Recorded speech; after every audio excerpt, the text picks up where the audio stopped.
Welcome to the Go Flush Yourself podcast with Jared Kirk and Matt Milbauer. Hey everyone, welcome to another episode of the Go Flush Yourself podcast. On today's episode, we have Josh Riddle. He came back to the podcast. So if you haven't heard Josh's first episode on the podcast, I'd go back and listen to episode 17. Josh was on and went through kind of his background and a lot of his Rockey's Kennels, and gave some background on that and some information there. So if you're curious about that, maybe go back and listen to that one first if you haven't yet, and then come back to this one. First off, Jared. Jared's here as usual. How is it going, Jared? It's going good. Yeah, no complaints. Yeah, same here. And Josh, good to see you again or hear you again. How's it going, Josh? You as well. No, appreciate the opportunity. Things are going good. Things are definitely going pretty good right now.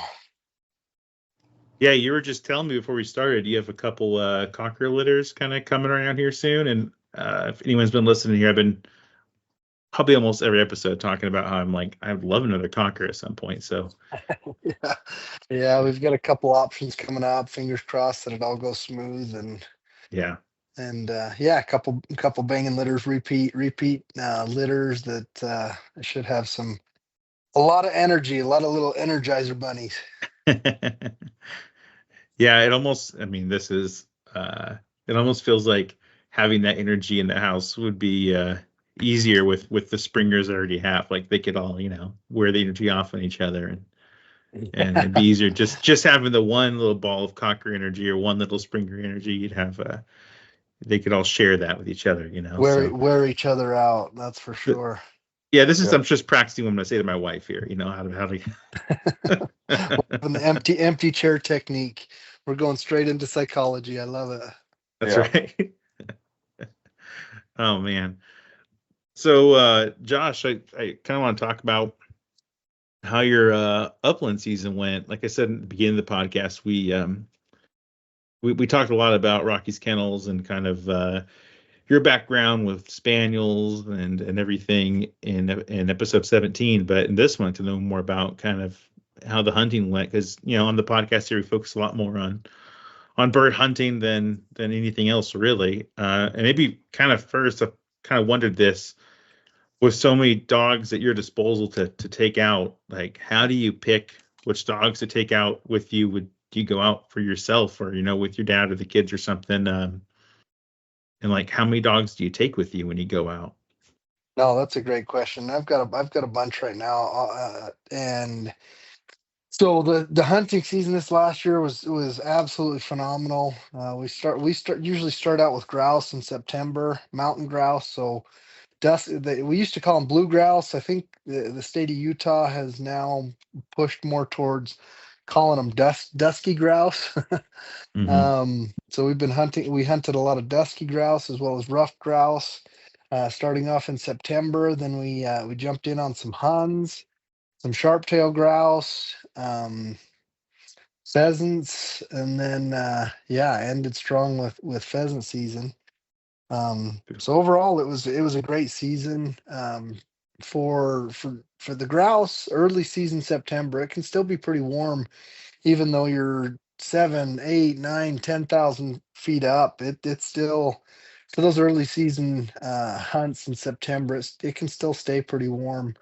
And so I like to rotate dogs pretty well. Obviously, some of my dogs do a little bit better in the heat than others. And that rotation is pretty key. But yeah, I love hunting the cockers in the woods. They're definitely a blast. I hunt Luna a lot in the woods.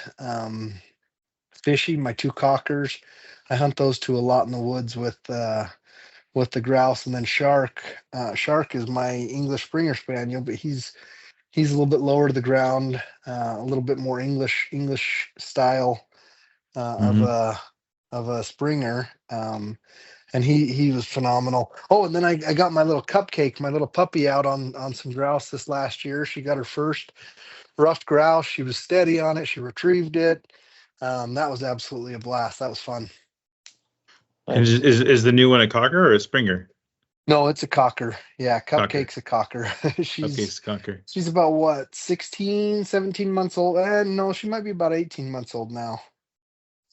Very cool. So is Cupcake's a girl. So you mentioned 3 female cockers. Is that by accident or is that by preference that you're taking out the females? No, more so by preference. Okay. So I only own females. My dad's got Sparks, Okay, that's true. his cocker, and so I mainly kind of hang on to females as far as that goes. I might dip into a male cocker here in the next little bit, but for as far as um, that goes, I'm holding out females currently. Is that for the breeding purposes or is that because you A prefer little females? bit Like of what's a little the bit of both, okay. breeding purposes, and then um, yeah, more so for breeding purposes, and then just kind of the way that it's ironed out. The last litter that we had with Cupcake's litter, there were tons. We had tons of females and only a couple of males, and so the males got snatched up pretty quick. And then my daughter fell in love with Cupcake, and obviously got the name from from my daughter naming her, and she wouldn't let me get rid of her. So the breeding side of things can definitely be tough with kids a lot of times, a lot of broken hearts and tears, and a lot of me relenting and keeping another puppy. So that's the Not the way that worst thing that in the world. goes. No, it's yeah, pros and cons. I mean, yeah, that we've probably kept a couple over the last couple of years that, yeah, it's gotten a lot busier here. Yeah. Yeah, sounds like it. That's great though. So you're talking running cockers on kind of the forest grouse in general. I've heard some other people saying that they prefer cockers on grouse up in the mountains, and if you ask an average bird hunter, they're going to think about Brittany's and setters, and more of the pointing lines for that kind of hunting. Any tips for people going out with spaniels or cockers in particular? 'Cause- So as far as that goes, like especially in the mountains and trees like that, um, and I know we touched on it a little bit last time, but as far as hunting grouse with flushing dogs, it takes it to a whole new level. You get the Hmm. pointers and stuff that, you can get ready, and okay, it might fly around the tree this way or it might fly around the tree that way. With flushing dogs going through those thick quakies and pines and stuff like that, like, gosh dang, you better be ready. Um, because once they get up, you're only going to have a snapshot, and a lot of times that's the ones that I'm pulling on. 7.5, sometimes 6 shot. But yeah, with those spaniels, you've got to really be in tune with them making birds. Because once they make the bird, then Hmm. it can go pretty dang quick. Yeah, and for the listeners, if just a reminder from the last episode, Josh is in northern Utah. I mentioned the elevation last time, so I just want to make sure everyone has a picture in their head of where Josh is talking about where he's hunting at. Um, yeah, I mean, you probably have to have such little time now with the grouse up there. What kind of shotgun are you bringing? Are you going to the side by side with that or No, something over else? the over and under. Yeah, I've had pretty much a 525 Browning 525 for the last 15. Gotta gotta remember how old I am. Probably the last 20 years. And then what, a year or two ago, I was able to get a 725 upgraded to that. A field 725. I yeah. like the field 725. I looked at quite a few sporting 725s with the ported barrels and some stuff like that, but I liked the field, the compactness. It felt a little bit more compact, a little less bulky for the field one. And so yeah, so right now I shoot a field 725, and That's my preferred gun right now. I do have one other gun for field trials and some stuff like that, but yeah, the 725 is my go-to. My 525 has been retired to my 10-year-old. So Nice. Monroe's shooting the 525. What Cool. what gauges are you shooting? 12 gauge. 12 gauge 12 gauge. for all of them, yeah. Nice. Yep, and it works out pretty good. I've got a little bit of a shorter right arm. And so I've cut down the stocks on quite a few of them. And so that 525 I cut down quite a bit. And so it actually works perfect for Monroe. He's able to pull it up pretty well, and he shoots that one pretty well also. Nice. Yeah, it makes it a little front heavy too, which I don't know, for that kind of snap shooting, at least I found that makes it a little simpler. That intuitive shooting, I guess, for me at least, when it's a little front heavy, Yeah. the gun seems to move quicker.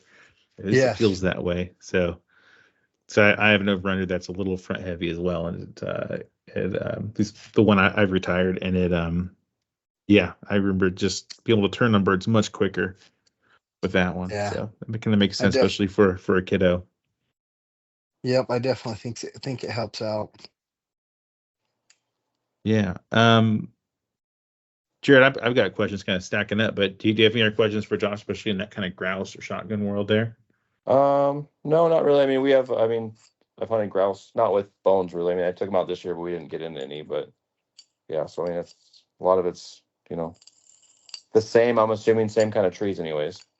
Yeah, yep, and I think so. And the way that we hunt is, we have ridden in the mountains for quite a few years, 7, 8 years up in these different spots, and so we know where the springs are, and yes, sometimes we'll road hunt a little bit, but we know the pushes that we want to go to, Yeah. and get out and go for some walks. And we've had some great luck over the last couple of years as far as bird numbers here in Utah.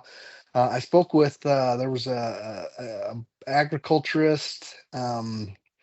Utah State has a pretty good agriculture program, and one of the students was actually up trapping grouse this last year, and so I ran into them a couple of times, and they actually put radioactive, or not radioactive, but collars or vests, radio vests, so that they can satellite track them. And they've done it for about the last 4 or 5 years. And so, just chatting with him, he shared a lot of great information on some of that stuff. And he says, yeah, they'll a lot of the grouse, they will migrate 10, 12, 20 miles to different areas. But then when they come back, they'll nest literally within 10 feet of where they nested the year previous. And Oh wow. yeah, he shared some of that stuff. He also mentioned that, this last year, the dusky grouse, they had an awesome hatch. While here in Utah, we had a late storm, I think June, and we got some snow and some stuff like that, a late one. And he said that really affected the rough grouse, that hatch, with those clutches of eggs. And so it was kind of interesting because, yeah, that's definitely what we were noticing in the mountains. The roughs, those numbers were down a little bit, but the duskies were sky high. It was an awesome year That's for awesome. those. Do you worry about I mean, running the spaniels up in the mountains? Do you have more worries about injuries, like chest injuries and stuff with sticks and fallen trees out there? And like, I'm not sure how often you run a vest or not on dogs, but is that a worry, or what? Do you take any precautions around that at all, or is it not usually an issue? No, I know exactly what you're talking about, and there's quite a few field trial folks that won't run their dogs in areas like that. For me, um, I don't have them wear a vest. Um, I start them young, running through like my puppies. Hmm. I love that. That's one of my favorite hunts for puppies. Is grouse. Just getting them out, and they learn to navigate the trees. They learn to navigate Yeah. the downfall. We hunt in a couple of areas where there's quite a bit of fallen pines and stuff like that. And so, starting them at a young age, um, going through the woods and stuff like that, learning to slow down and not just run, to use their nose, to use their brains a little bit. Follow the trails until they catch scent and different things like that. Like they pick that up pretty quick, and they slow down. My dogs, like I said, I run them all in all of those areas. My biggest dog, Ruckus, I don't put him in a lot of those areas just because he's a little bit bigger. He doesn't turn as quick, or some different things like that. I'll use Right. him in big cattails or sloughs like that, where I need a big fullback to go through the cover and flush stuff out of that. But yeah, the cockers and some of my smaller springers, even, well, all of my springers except for Rock, and I still hunt quite a bit of grouse with him. But in that thicker stuff with the down pines and stuff like that, I'll be a little bit more selective in the dogs that I'm using. Makes sense. I That guess makes if you have sense. like like a basically like I'm assuming like a golf bag kind of size dog litter, you probably get a Yeah, bunch of, yeah, but choose the right dog for the right place. yep, 100%. That's a great way of putting it. See, Jared, you need more dogs so you Yeah, can pull the right tool out for the job. pull out a 9 iron or a Yeah. driver, or yeah, all That's of the right. above. I like that analogy. Yeah. It's perfect. Yeah, it's good. So I know up northwest of you, I guess, like up in Idaho, southern Idaho, there's California quail. Do you have any quail out kind of near you at all in your area? I know there's Not valleys and mountains. No, not too many quail. We've not really got into them here. We get into the Huns quite a bit, the Hungarian partridges. Yeah. And this last year, I would say, has been the best Hungarian partridge year that I've ever seen in northern Utah / southern Idaho. It was phenomenal. We got in covey after covey, and down in central eastern Utah, we used to get into the mountain quail quite a bit. But yeah, not so much up here in the north. I don't know if there's just more cats. I don't know why they don't.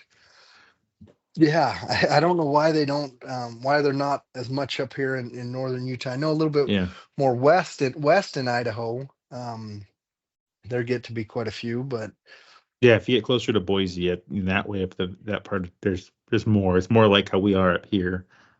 correct, yeah. Yeah. And I miss quail. I absolutely love hunting quail. The little fireballs, they're a blast. But no, the Huns are about as close as we get to quail. And Yeah. like I said, this last year they were phenomenal. We had some amazing hunts. Yeah, we even ran to some up here, like we've mentioned in previous podcasts, but that's not super common, at least for Jared and I and other hunters I've talked to up here. We don't run into Huns much in Southeast Washington. But last year we did, so it must have been great all over the West because the conditions must have been just right. And hopefully they are again next year because that was a lot of fun. Oh, it was. Yeah, literally everyone that I talked to um was just having amazing hunts with the Huns. Yeah, and something I noticed too is like Bridget, who, if you recall, Josh, when I got her from, uh, she I purposely wanted the kind of like most reserved dog because the breeding was good up there from Bill, which was your both Yeah, dogs back into our stuff. Yep, with were Bo yours, and but yeah.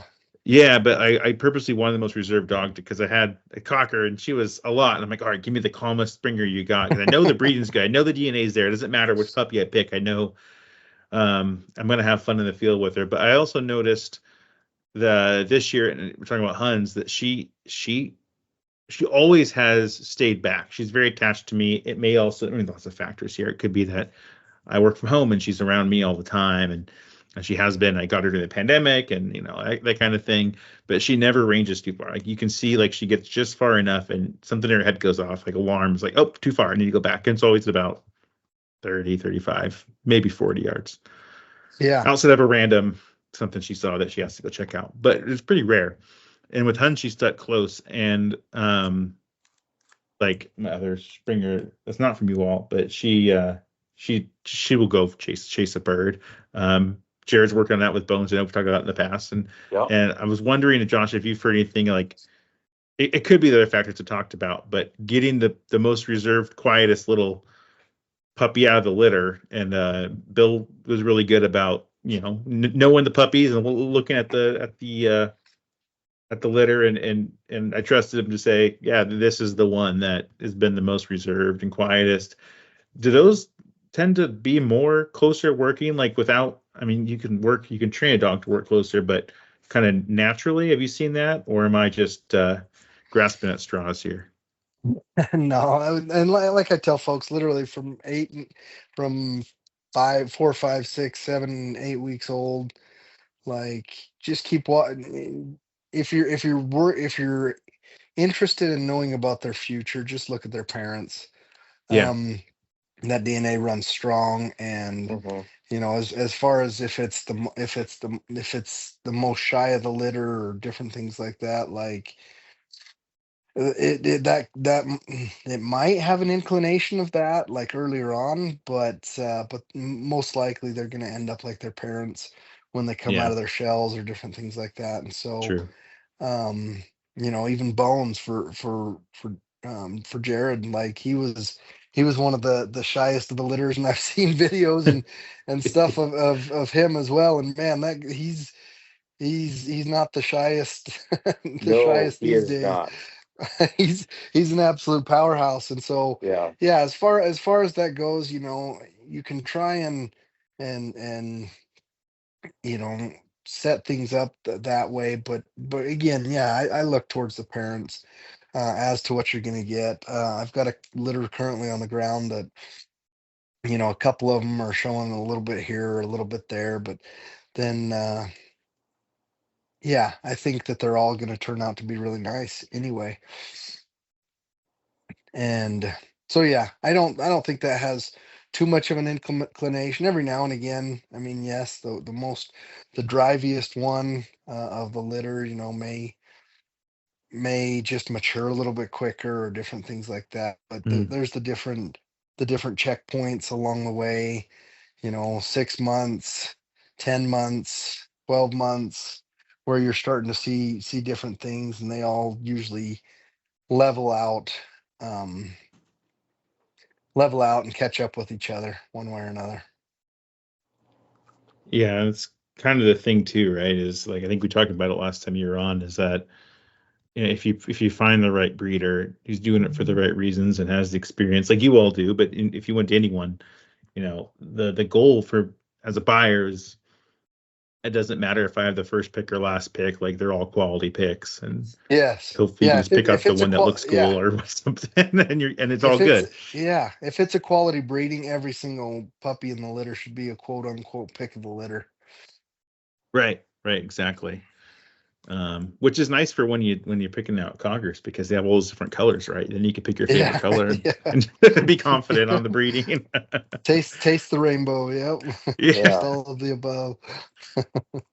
exactly, So exactly. yeah, it's definitely pretty fun.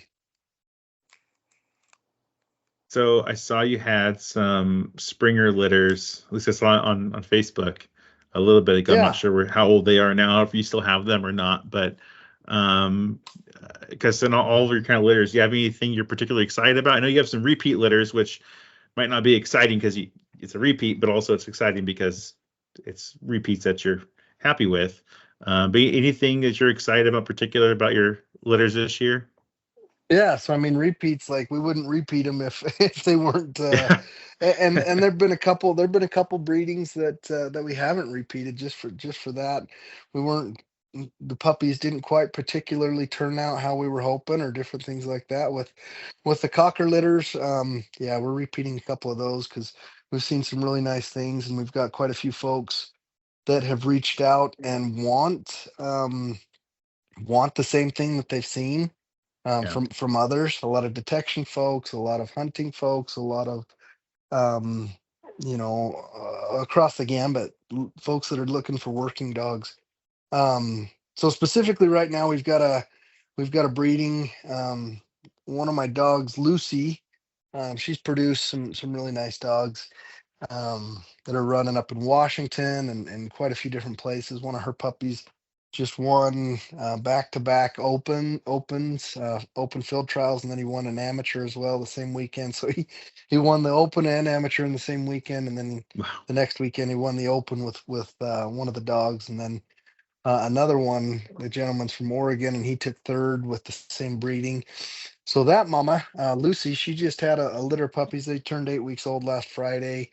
We bred her to Solo, Rocky Oh Solo wow. up in Wisconsin, Yeah. and that was a litter that I didn't really talk too much about. I got a few pups too. I think my dad, myself, were both keeping one, and a couple others. Couple others. So I didn't advertise it very much just because it's Probably one of didn't those have to. Yeah. high profile breedings that I'm super excited about. Yeah. Who knows? I mean, they may all turn out to be duds, but Yeah. according to the DNA, like I'm pretty excited for them. So we'll see how those go. Yeah, a lot to Yeah. look forward to. Like I said, keeping way too many dogs over the last couple of years, but this is one that I definitely wasn't gonna pass on. There was a lot of Yeah. coordination and stuff went into getting her up to Wisconsin and then getting back and all that fun stuff.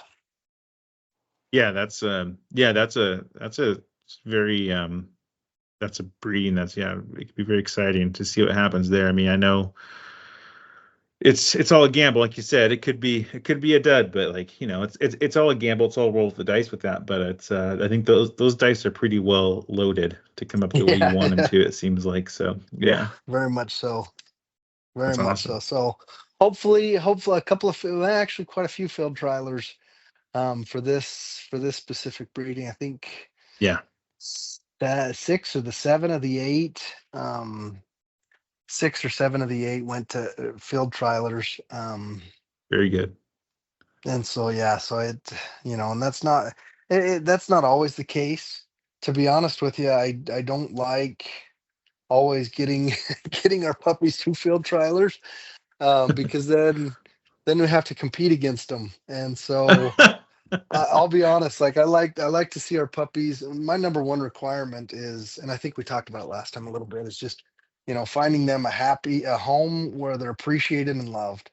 Yeah. And folks like yourself, Matt and Jared, like literally, like the folks that are gonna love them and appreciate them for what they are.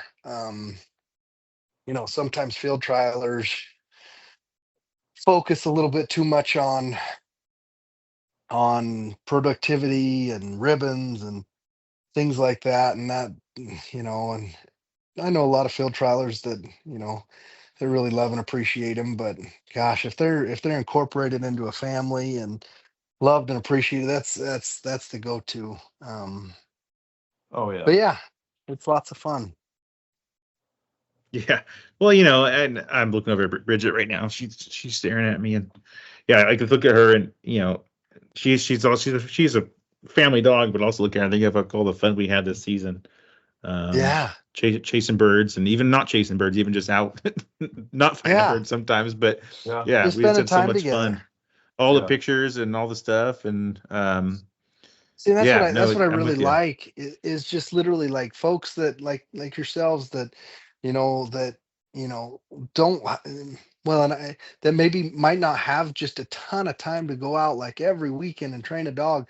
I like to see that DNA come out naturally, and Yeah. to where it's a family dog first, but yet you put just a little bit of work into it, not hours and hours and hours, and put a little bit of work into it, and you've got a really nice dog that hunts naturally and does a lot of these things naturally.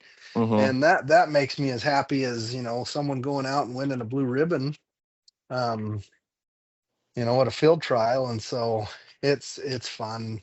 Like I said, with that little cocker this last year on the grouse hunt, her going out for the first time and finally figuring it out and flushing this ruffed grouse, a solo ruffed grouse, and me putting it down, and her just looking at me like saying, "What the heck was that?" Like, and then like me sending her on it and her just absolutely destroying the retrieve, just having a blast with it. Like that's full circle for me. I just yeah, I love to see Yeah. that.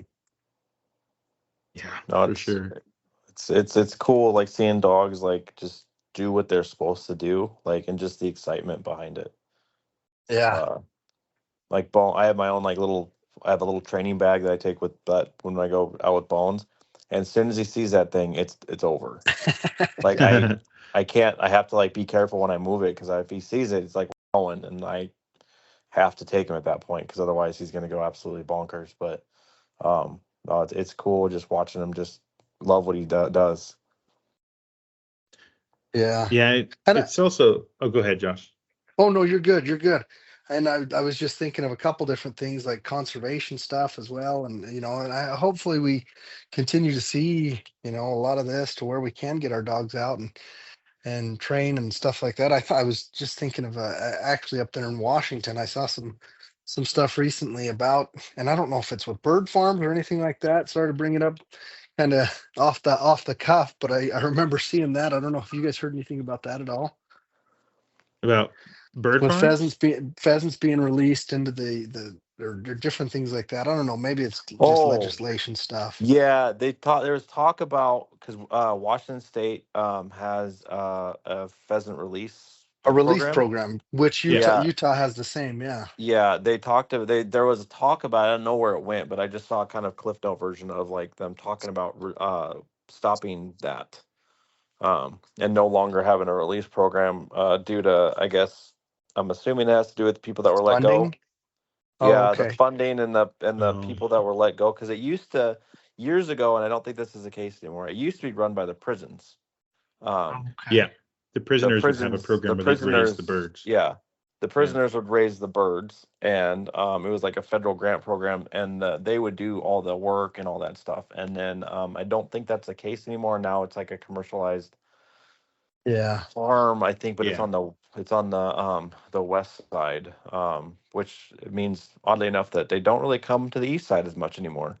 Um, oddly enough, Well, there's also no wild birds in the west side to speak of to hunt. So that's like there's, you know, 5 times as many people over there and no pheasants. So they Yeah. end up with all the Yep. released birds. Yep. Yeah. Yeah. And I think we get that a little bit here, but no, I appreciate you sharing that because yeah, look, I saw that and with Utah having kind of the same, I'm wondering if more and more states with legislation and with all this stuff, because I think that'd be honestly, I think it'd be a travesty if those programs go out, because it is. I mean, it gives. I like to take my obviously my kids and it's not getting out and hunting wild birds, but I mean, there's a lot of released birds in South Dakota as well. yeah, But just getting the opportunity to get out and actually see some birds, the whole release program, I'm a huge supporter in that, and so I didn't know all of the details or stuff behind that, but yeah, hopefully if anybody's listening and reach out to their legislators and say to keep those programs, because I think it helps out with a lot of outdoor, yeah, outdoor activities. yeah. I And think yeah, it is very important. I think like Washington State, yeah, I think is weird when it comes to like the hunting department, I guess. Um, it seems like all the people that used to be part of it are now kind of slowly getting replaced by people that actually don't hunt, which is odd. Yes. Um, Yeah.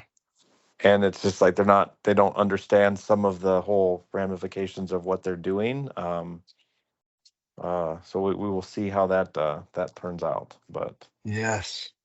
yeah. My thought, through our pheasants, well, I don't know if Pheasants Forever going to be involved into this or not, if we do it on our own, but is I'd love to go to that Fish and Wildlife Commission in Washington and say, hey, let's go on a pheasant hunt. I won't go shoot a bear or a deer in front of you if that's makes your stomach feel kind of funny. But like if Offensive you eat to you or chicken, something like that. Yeah. if you stop at KFC and get some chicken, uh, that's no different than what we're gonna go take care of. But this bird's out in the wild and living a happy life until we come along. That's okay, and they're not stuffed up in a cage like your chicken was. So how about you come out and walk along with us, play with the dogs, and go shoot a pheasant. And maybe even if they don't want to have a conversation, and that's a lot of, I mean, not to go too far into politics, but there's not a lot of conversation happening between just people with different viewpoints in the world, right? Like, Yeah. as a hunter and someone like, all the meat I eat doesn't come from the things I hunt, because I only hunt birds. Like, this is not enough. But like, this might be an unpopular opinion, but if someone is like a vegan or a vegetarian, or they're very conscious about what they eat, like, I respect that more than someone who's like, who eats meat, but then is like, I don't like hunting. Like, well, Yeah.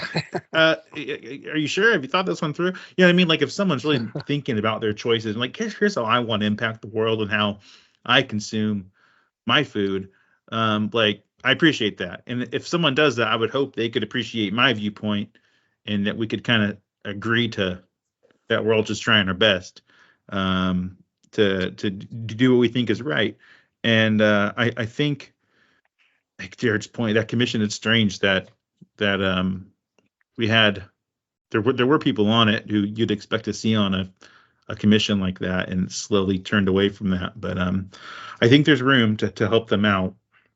And there's a lot of movement between the government and the legislature, and the governor and the legislature right now, on how they're going to restructure potentially that commission, and even make it one person, which might be kind of scary, if I'm being honest. But like an appointed person, which would be strange, but and like bring him into the cabinet under the governor.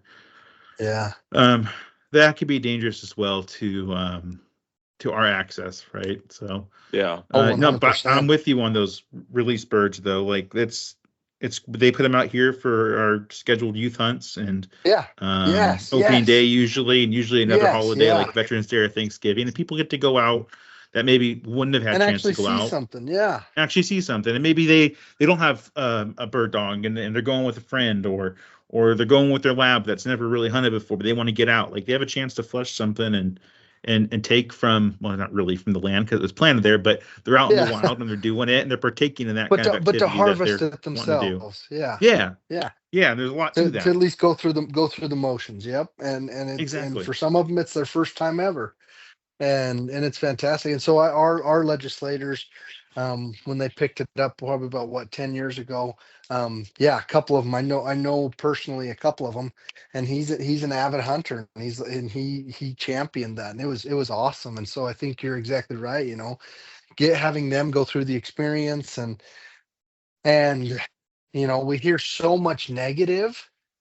And so, you know, even if you've got pictures or something like that, reach out to your legislator and share some of those with them, and just say, hey, thanks for this opportunity. Like, gratitude, I think, is a big part of things these days. You know, we hear so much, like I said, so much negative, that, you know, gratitude for the outdoors, or towards, you know, outdoor activities like this. Like, I think that'd definitely go a long ways when they go to raise their hand for, you know, the votes and different things like that. And so it's kind of cool. But and to circle back on that, like with talking about, you know, harvesting it and doing it. And one of my favorite things this last season, well, and a couple seasons before, but, you know, when my 10-year-old and when my 8-year-old and when my 6-year-old are coming to me, and when we get home, and, you know, they're the ones out there cleaning the birds, because they want me to cook it the next day, or that day even.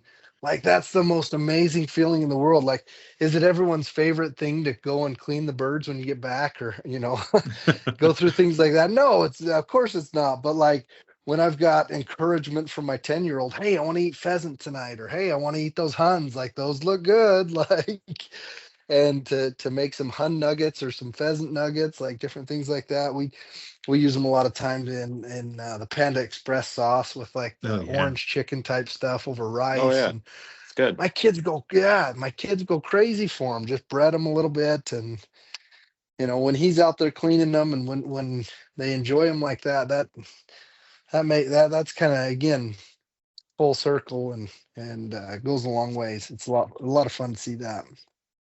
Yeah. Like my kids don't hunt, but like, when I come home with birds, like, my son's always really curious, like, oh, what'd you get, you know? And it's not up his alley, but he's got his own interests. But like, we get to have conversations about like where this came from. Like, let's talk about food. Let's talk about, and he went through things where he was littler and he would be like, maybe I should be a vegetarian. Maybe I should not eat this. And he's like, I don't care where he ends Thinking up with about it. that, but like he's thinking Yeah. about how he impacts the world. We all don't get to grow up on farms anymore and get to see. I was talking to a friend of mine, kind of going a little tangent, and he grew up on a farm, and I was talking about something with hunting, and he doesn't hunt or anything, but he's like, well, yeah, I grew up on a farm, so like this is all normal to me. Like nothing like that. Like this is how we eat. This is where food comes from. It's just a fact of life, and you can have feelings about it, but like life eats life to survive. Yeah. And but like that kind of mindset, like my kids get to have that because I hunt, and they get to see that whole thing, and their dogs that they love went out and did it, and they're happy for their dogs, and they see how happy their dogs are, and they get that perspective still, right? So like no matter where they end up, like at least in my opinion, like as long as they kind of get to think about things in a real way, like how do my actions, like if I go down to the store and buy a bucket of fried chicken, how is that, like what am I supporting, and do I want to support that? And then they can make their own decision. Yeah. But if you didn't think about it, you would never think about it, right? And you wouldn't even think about what you're supporting or not supporting based on your purchases and how you eat and consume. Yeah. So I work for vocational rehabilitation. I work for the state. More of a uh, therapeutic position, trying to help folks get back to work. But where I'm circling back to with that is a lot of our clients, we try and share with them and give them resources slash all of the information so that they can then make what we call informed choice. And so literally, Matt, just like right up the same alley like that you're talking about, like our ultimate goal is to give them again information and all this stuff so that then they can make the decision themselves. So just like with your son, like, hey, there's this option. You can, have meat or diet, vegan, do whatever you want, but at least you've thought it through and made that informed choice. And so that's a great point. Yeah, exactly. And I think it's easy in this world today. Maybe it's a luxury to not have to think about that. Like you can go your whole life and just, at least in the modern world, and just live in a city or a suburb and never have to think about where the food comes from. It's just a nice looking steak, or it's a nice cup of broccoli or something. Like you have to think about the work and everything that went into getting that to you, which is great. That's fine too. Someone's lived that way, I suppose. But I just think it's nice and valuable to think about those things. And yeah, it's and I guess going back to what we're talking about, pen raised birds kind of are a part of that process, just like stocking rainbow trout in a pond, Yep. Yep. You Yeah. gotta start somewhere. And and I'll be honest, like on the opening, like if I can find some of those pen raised birds, a couple easy ones, like I'll take them because I know Heck that I'm yeah. gonna work my gut. I know that I'm gonna work my guts out later in the season when I'm hiking miles and miles just to try and find kick something up. Mm-hmm.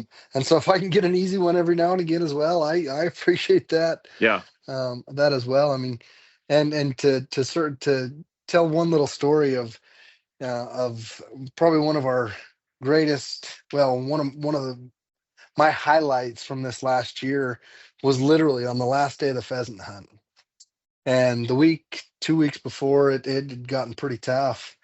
And we knew this one little area, Tooley's, tall. And I don't know if y'all have Phragmites up in Washington.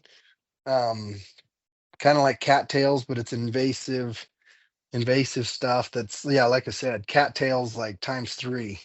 Oh, um and so we've know of this spot where quite a few birds had gone, and we were just having a tough time seeing any birds that day. And so Monroe, my boy, we snuck up, and it's like a drop off, like a 20 foot drop off, and in a little bowl type thing.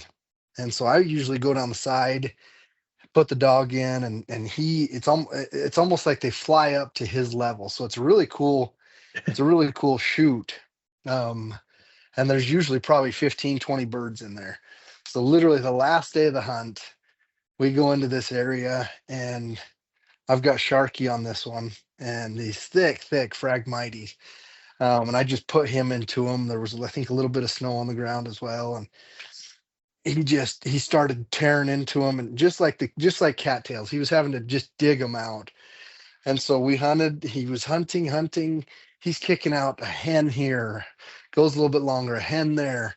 All of a sudden, a big old rooster jumps up, and Monroe just he takes first shot, boom, dumps him, and it was fantastic. And then while he's reloading, he started to go on the retrieve and kicked up another one just right next to it, and I dumped it. I dropped him, and then I sent him on the retrieves, and it took a little bit because he had to get through the thick cover, some cottonwoods, some trees and stuff like that. But it's memories like that it's just like, man, we've worked our guts out for like the last week, and then we go into this little honey hole, and we both dump one on the last day, big gorgeous roosters, and it was just like, I'll remember that forever. Like it was one of those shining moments, that I hope that everyone can at least get at least one of those moments every season. Oh yeah, and you're Oh, not yeah. going to forget that, and your son's not going to forget that either. Yeah.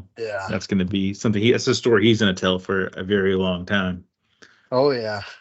Yeah, that's awesome. Yeah, those are the moments we're out there for, really. Like those are the ones that stick with you in the end. The meat gets eaten, Yeah. the feathers, whatever, and it comes down to those certain days like that.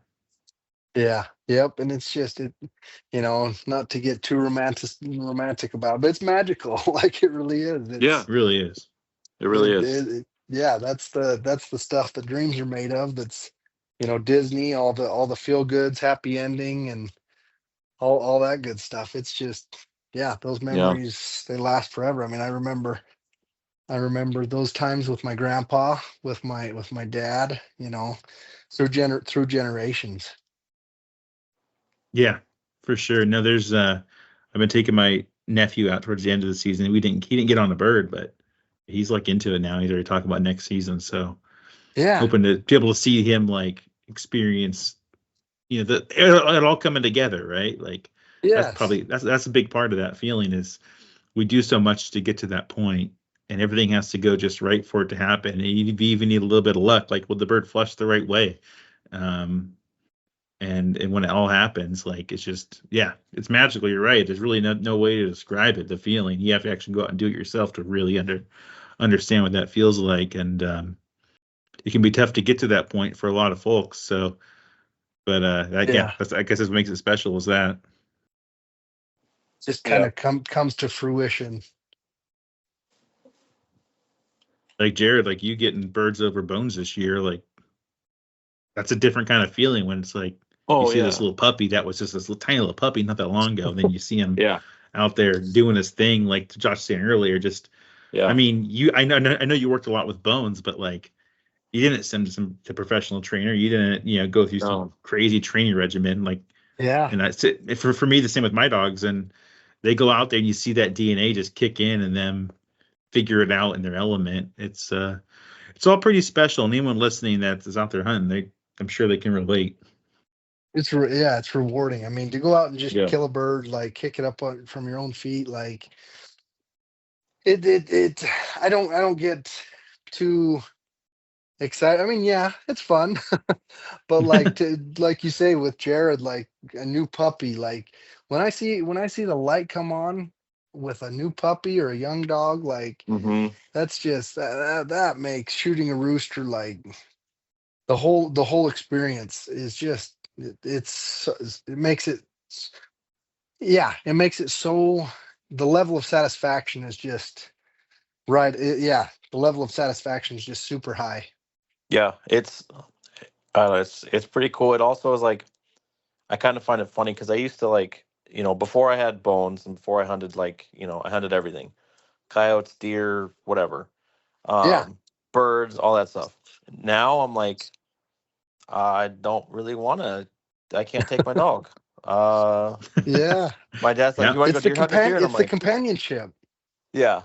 Yeah, and I'm like, they're like, let's go deer hunting. And I'm like, but I can't take my dog. And I'm like, I don't know if I really want to go. Like, it seems kind of boring. Like, I don't know if I really want to do it. So now it's like, yeah, it's another level, and I'm okay with it. I think my kids are probably like, I'd rather go, shoot some deer or something like that. But I'm like, we're gonna go shoot some birds instead because it's way more fun. Yeah, yep. And I'm Yeah. literally, we used to be a lot more big game oriented as well, and literally the same thing over the last 5, 10, 15 years. Like it's been a lot more just focusing on the dogs and birds, and they're a lot less heavy to carry out, and so than a deer or an elk. And so yeah, Yeah, and again, like you say, I think it's just the companionship, whether it's with the dog or with your kids or with your parent friends, all of the above. That companionship and the connection um is hard to beat. Yeah, for sure. And like, I don't know, it was cool this year. Like I've seen Bridget flush and a lot of pheasants, and she figured them out pretty quick, season before, and then this year to see her kind of figure out Huns. And she wasn't perfect on them. Yeah, Some she flushed out of range, but all of a sudden it's a different game. And all of a sudden I could tell by the end of the season, the last covey she flushed of them, she was out of range because she was just like, so like, I want to get these dang things. And all of a sudden my dog works so close is like pushing out a little further because she's on it, and there's snow, and I couldn't keep up with her. And that was yeah, that. But she did flush, some in range for us. And it's like every new speed, and Jared can attest, and I guess listeners can attest as well, that my whole life it's like, yeah, I like to shoot pheasants, and that's what I like to do. I really don't care about all these other birds like grouse. What are you talking about? I don't even know what that is. I'm done. I just want to shoot pheasants. But having a dog and seeing her, like, and that I always had those with labs, right? And it's fine. Labs can do a lot, hmm, but seeing her, like, her different, uh, with different species, like, oh, she can do that. And it's like watching her flush a new bird for the first time again. Like, okay, that's really cool. yeah, It's not just another pheasant. It's like, okay, she's figuring something new out. Look at her learn. Look at her figure this out. She's not chasing down a rooster. She's trying to get this covey in the air. And I'm thinking, well, there's other species as well that she could be doing this with. Since, like, Jared and I talked before about trying to get up in the mountains after some grouse, this next season. And when you were saying that, I was like, hey, yeah, that's why I want to ask you, like, well, you got any tips for that? Because oh it's like, all right, yeah, I want to get Bridgie out of those and see what she can do. yeah. No, they are an absolute blast, and I would definitely recommend it. And off the podcast, we can talk a little bit of hot spotting and stuff. Sure thing, but yeah. but no, it's as far as Idaho and stuff like that goes. I mean, you guys are up in Eastern Washington, and there's a lot of stuff. Probably not too far from you, Coeur d'Alene. Idaho, northern Idaho up that way. That hmm yeah, Yeah. I know that there's some good grouse spots, or even if you come down this way a little bit as well. Um, some great spots in Idaho that are just rocking. Yeah, for sure. Yeah, we're pretty lucky out here in the West, honestly, with the options we have. And sometimes a little bit of driving, but I mean, from Hell's Canyon to right up in the forest, you're not that far from any of that kind of stuff Yeah, to go chuckers as after some well. premier stuff. Yeah. Gosh, I wish this last year we would have gone out for chuckers a little bit more, because I heard that chuckers were just those numbers were phenomenal as well. And Yeah. yeah, I think next year we're gonna try and give that a little bit more of a go. Yeah, I'd be curious to see how you all handle Chucker. I mean, have you chased Chucker much before with Spaniels? So when I was younger, 14, 15, 16, we hunted a lot of chuckers. We shot a lot of chuckers over our spaniels in the west deserts of Utah. Um, when I was 16 or 17, we had a super negative experience. We went out early season chucker hunting, and I think one of my dad's spaniels got hit by a snake. And Oh, yeah, we didn't even realize it till we got home, and Oh, we geez. get home and he was passed away in the kennel. And it was Oh, it was it was talk about ripping your heart out of your chest. It was pretty traumatic. mm, It was my dad's dog, and I had to go bury him and all that stuff, and it was rough, and so that kind of put a Yeah. pretty good damper on chucker hunting, and Rightfully you know, so. and yeah, Yeah. and so to be honest with you, we haven't really. We've gone out a couple times since, but we used to be avid chucker hunters, and yeah, like I said, that kind of put a damper on it for a little bit. But there's a couple spots up here in northwestern Utah that I took Monroe out last year. I think last year or the year before, I think it was 2 years ago, and it wasn't, the numbers weren't the greatest. But like I said, this last year, I wish we'd have gone out a lot more times this last year, because everyone was limiting up like crazy with checkers. Yeah. And I've heard good things. It makes, we've been talking about that as well.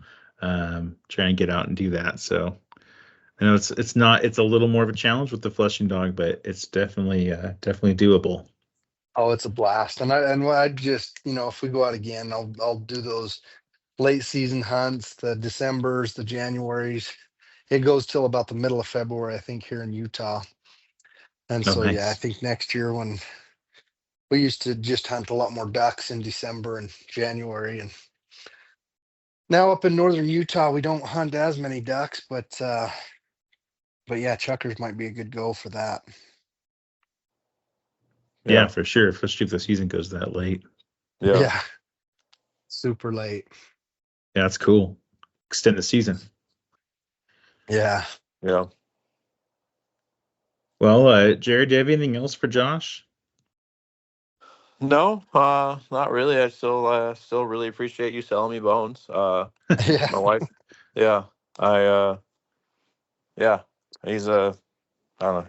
He's pretty cool. I really enjoy hanging out with him, and he's a good dog, despite what my wife says. But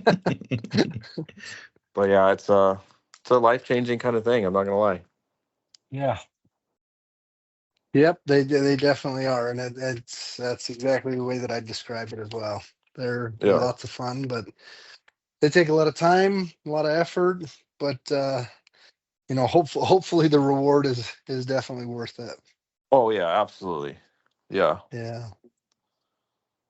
Well, great. Josh, did you have anything else for us? Anything you hope to talk about, or anything No, else I you need to say appreciate for the the opportunity. podcast? Yeah, I appreciate the opportunity to come back on and talk more hunting, and hopefully, I think with this winter, yeah, we've gotten a super mild winter, only a couple late storms, and the bird numbers, I've been seeing lots of hens and lots of birds and stuff make it through. So I'm hoping that this next year, I'm hoping they have a good hatch this spring and a good year next year. And yeah, fingers crossed for another good hunting season in the fall. I just wish it was 6 months down the line. No, now's the Yeah. time to get all the dogs back in line, like you were saying, Jared, Yeah.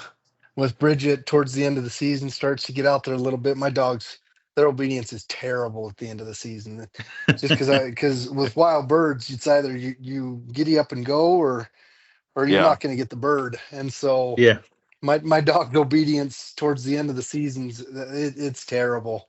And so now that field trials, since January, I start to put the kibosh on a lot of the bad behaviors they've learned and stuff like that. And so over the next couple months, we'll train a bunch, field trial a little bit, and get them back into being obedient and good dogs, and then hopefully hit it up again September 1. Yeah. Yeah, they'll be here before we know it, whether we think that now or not. Yeah. All right. Love it. Cool. Well, thanks, Josh, for coming on. We appreciate it. We'll have to have you on again sometime again, in the appreciate future. opportunity. Yeah, great. And yeah, I guess with that, thanks everyone for listening to another episode of the Go Flush Yourself podcast.